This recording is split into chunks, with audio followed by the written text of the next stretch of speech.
I would like to take a few moments to address some matters related to the upcoming local government elections to be held on June 12, 2023.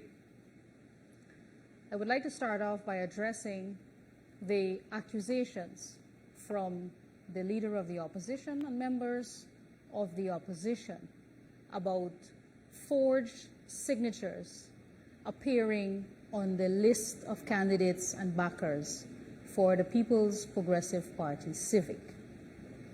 I would like to reject any accusation that the People's Progressive Party Civic has forged any signature of candidates or backers on our list. We contested the local government elections of 2018 when we were out of government, and the APNU AFC coalition was in government at that time. And there was not a single accusation on the part of our list that any signatures were forged, and no objections were raised. That time, like I said, we were in opposition and the APNU AFC was in government.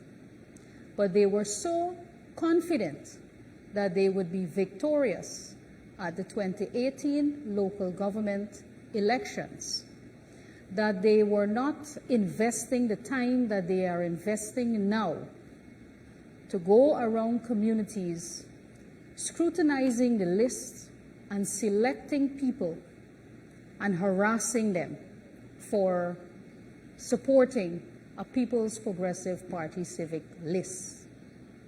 Fast forward to 2023, we are approaching another local government elections. We, in the People's Progressive Party Civic, we put in the groundwork. We were in communities. We were able to find candidates and backers who were willing to go with us and support us at the local government elections, and even willing to come out publicly to wear a red T-shirt and to come out in support on Nominations Day when we submitted our list of candidates across the country in NDCs and municipalities across the country. And the support for our party was very visible. Naturally, this ruffled some feathers in the APNU AFC coalition camp. And they took it upon themselves to go out into communities now, and they are intimidating people, they are calling people, and they are going into communities and intimidating them to withdraw their name from, includes A and B field Sophia. And almost on a daily basis, I am contacted by members of our party who live within those communities, and even new members who have joined us.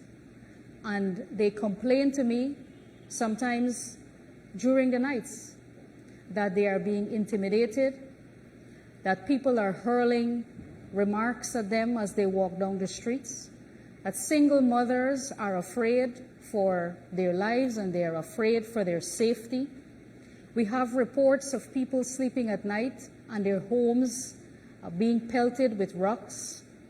We have reports of APNU AFC members going at night and removing the water connections from people who support us. That is what prompted us to contact the police and to ask them to set up a special hotline for people who are being intimidated to call the police for support and for protection. This is not something that we will tolerate. It is completely unacceptable, and it shows how desperate the APNU AFC are to seem to get support from people.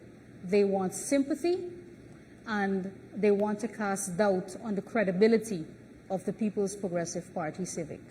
They have been placed in a very embarrassing position on Nominations Day when people came out in droves and supported us, openly, publicly supporting us, especially in areas that are traditionally their stronghold.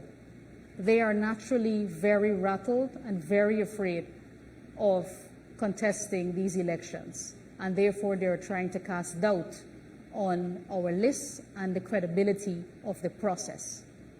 They will not be contesting in over 50% of the constituencies, and so naturally they are very embarrassed with that position, and so they are now investing the effort that they should have invested by working in communities to gain support. They are now investing that effort to cast doubt on the credibility of our lists. And we reject that outright, and we will not tolerate that. We will continue to stand up for the rights of our people, and we will continue to stand up for the rights of people who wish to select and support a party of their choice. People in this country are free to choose which political party they wish to support, and they must do so without intimidation from the opposition, and they must do so without the fear of their own safety. I thank you.